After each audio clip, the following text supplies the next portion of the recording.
I always figured the worst kind of betrayal was the kind you see coming, the kind you clock out of the corner of your eye but ignore, because facing it feels like lighting your whole damn life on fire. Turns out, I was wrong. The worst kind's quieter. It moves slow, sneaks in, takes off its boots, and lives in your house like it belongs there. Makes itself comfortable in the routines, the memories, the life you thought was solid. And then one day it opens a door you didn't even know existed, and everything falls through. That door opened for me 10 years in. We got married young, Sarah and I. Hell, we were barely out of high school. She had this energy, wild in a way I wasn't, artistic, unpredictable, but with a tenderness that showed up when it mattered. I was drawn to her like a moth to a flame even when I didn't understand the heat.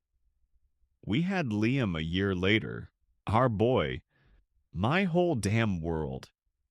He looked like her mostly, hazel eyes that shifted in the sunlight, that stubborn chin she swore was all hers. But I didn't question it. I mean, why would I? That boy was mine. I knew it in my bones. You don't second guess something that pure. I love that kid more than I loved air. The kind of love that lives in your marrow. The kind where you dive in front of a train without blinking. We built a simple life. A little place in Chattanooga. I ran my own mechanic shop, working long hours with grease under my nails and pride in my chest. Sarah taught art at the middle school, always coming home with paint on her hands and stories about kids who saw the world sideways.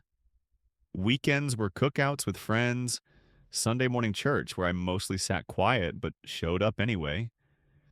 Liam started calling me Pops one day. Said it like a joke, but it stuck. I liked it more than I admitted at the time. Populations. Yeah, that felt like everything I ever wanted to be. And then came the blood test. It started innocent enough. Liam needed his tonsils out. Simple, routine. The surgeon flagged something odd, a rare blood marker. Said neither Sarah nor I matched it. He wasn't accusatory, just clinical, but his words stuck in my ribs like splinters. Sarah got quiet. Real quiet. The kind of quiet that makes you feel like the room's running out of air. I brushed it off at first, tried to tell myself it was nothing. But that silence, it haunted me. Like she was standing on the edge of a cliff and didn't know how to say she'd already jumped. The next week, when I told her I was taking a paternity test, she didn't argue, just nodded. That should have been my answer right there. I got the result the day before Liam's 10th birthday. Probability of paternity? 0%. I read it 5 times, double checked the name, the numbers, everything. I sat in my truck with the paper in my lap, and it felt like the world had shrunk down to that single sheet. 10 years. A decade of scraped knees and bedtime stories, baseball games and belly laughs, and suddenly all of it tilted sideways. I didn't tell Sarah, not right away. Didn't tell Liam either. Just sat on the back porch that night with a whiskey glass in hand, watching the sun sink and feeling like my whole life had been built on sand. My hands were shaking, not from rage, from grief, from loss I couldn't even put a name to yet. When I did confront her, Sarah didn't cry, didn't beg. She just looked tired. Tired like someone who'd been carrying a secret so long it became part of her spine. It was a mistake, she said, her voice flat. We were rocky. You were always working. I felt alone. I didn't think we'd make it. I needed to feel wanted. It was one time. One time. One time gave me a son. A lie wrapped in a boy I would have laid down my life for without hesitation. I didn't yell, didn't throw things or call her names. I just sat there feeling hollowed out, like someone had dug into my chest and scooped everything out but the echo. After that, something inside me cracked. Not all at once, just a slow splintering. The kind that doesn't make noise until it's too deep to fix.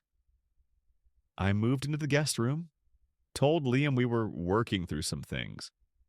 I still packed his lunch, helped with school projects, coached his little league team. But most nights I ended up sitting in my truck, engine off, just staring at the steering wheel, trying to figure out how the hell to keep breathing. I started seeing a therapist, first time in my life. Grew up thinking men didn't need that kind of help. That was for folks who couldn't handle their business, but I was drowning and I needed a damn lifeline. I also talked to a divorce lawyer, not to file right away, just to understand what my options were. I didn't know what the future looked like anymore. All I knew was that I couldn't go back to what we were. Some nights were darker than others. There was one night, I don't talk about it much, where I sat in that truck longer than usual, thought about what it'd feel like to just disappear. To. That's what pulled me back. That's what made me fight. Eventually, I told him, not the whole truth, just enough. Sometimes adults make mistakes, I said, kneeling in front of him. Big ones, but no mistake changes how much I love you. You're my son, Liam. That's forever. He cried. God, he cried so hard. Threw his arms around me and held on like he was afraid I'd vanish. And I held him back like my life depended on it. Because maybe it did. Sarah moved out a month later. Said she needed space to figure things out. I didn't stop her. I was done trying to hold up both ends of a broken bridge. The divorce came quietly. No courtroom drama. Just papers signed in silence like we were both too tired to fight anymore. That was 2 years ago. Liam lives with me most of the time now. We fish on weekends, watch dumb superhero movies. I taught him how to drive a stick last summer, even though he damn near gave me whiplash. He still calls me Pops. And you know what? I'm good. Better even. The pain's still there sometimes, like an old injury that aches when it rains. But I've learned to live around it. Not ignore it, not forget it. Just let it sit where it sits without running the show. I forgave Sarah. That part surprised even me. But holding on to that anger, it was poison. It would have rotted me from the inside out. And she'd already taken enough from me. I wasn't about to give her any more. Truth is, life has a way of burning you slow. And when it does, it leaves scars. But sometimes, if you're lucky, what grows back is tougher, wiser, more real. I ain't the man I used to be. But maybe that's the point. It's strange starting over. Even stranger when you're not sure if you're built for it anymore. There's someone new in my life. Her name's Emily. We met at the grocery store of all places, over a busted jar of pasta sauce and a mutual apology. She laughed when I made some sarcastic comment about red sauce being more dramatic than I was ready for on a Tuesday, and I remember thinking, God, it feels good to hear someone laugh near me again. We started small, real small. Coffee once a week. Then lunch. Then she started coming by the shop just to say hi. She never asked too many questions, never pushed. Just showed up in this quiet, steady way that made me feel like maybe I wasn't completely unfixable. But man, I'm scared. Not scared of her. She's kind. Sharp as hell. Got this way of looking at me like she sees past all the junk I carry, but that's the problem, isn't it? I don't know if I'm ready to be seen like that again. Some nights I lay in bed staring at the ceiling, wondering if I'm capable of really feeling again. Like deep, soul level feeling. Part of me still guarded. Still flinches when she says something sweet like my brain's trying to find the trap door. I hate that. I hate that I question something good because of what someone else did. But trauma doesn't ask permission, it just builds fences. There's a part of me that wants to lean in, to let her in, to believe that maybe, just maybe, love doesn't have to end in betrayal. But another part, some bitter, cracked part of me, keeps whispering, what if it happens again? What if you're wrong twice? I don't want to bleed all over someone who didn't cut me. So I move slow.